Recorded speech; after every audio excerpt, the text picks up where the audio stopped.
আর আল্লাহ তাআলাকে খুশি রাখা, খুশি করা যত সহজ, খুশি রাখা আরো অনেক বেশি সহজ। কিভাবে? ও ভালো করে বুঝুন। আপনার মাকে খুশি রেখেছেন, বসকে খুশি রেখেছেন, নেতাকে খুশি রেখেছেন, বউকে খুশি রেখেছেন, বান্ধবী বন্ধুকে খুশি রেখেছেন। একটু অন্যায় হলে রেগে যায়, তাই না? আল্লাহ তাআলা কত ভালোবাসেন বান্দাকে।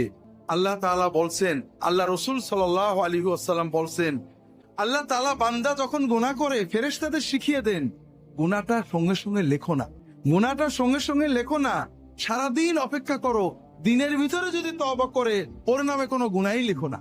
আল্লাহ তাআলা রাত্রি বেলায় হাত বাড়িয়ে দেন, বান্দাকে বলেন যে বান্দা দিনের বেলায় গুনাহ করেছো, এখন গভীর রাত, কাউকে লাগবে না, তুমি তওবা করো। তওবা মানে কিচ্ছু না, তওবা মানে পীর সাহেব না, মৌলানা সাহেব না, হুজুর না, তওবা মানে কোনো বিশেষ বাক্য না।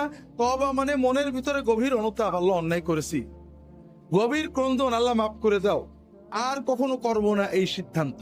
আল্লাহ বলেন বান্দা আমি এই হাতটা বাড়িয়ে রেখেছি, রাতের গভীরে একাকী, কেউ জানবে না, তুমি একটু মনের সিদ্ধান্ত নাও, আমার কাছে ক্ষমা চাও, তোমার সব গুনাহ ক্ষমা করে দেওয়া।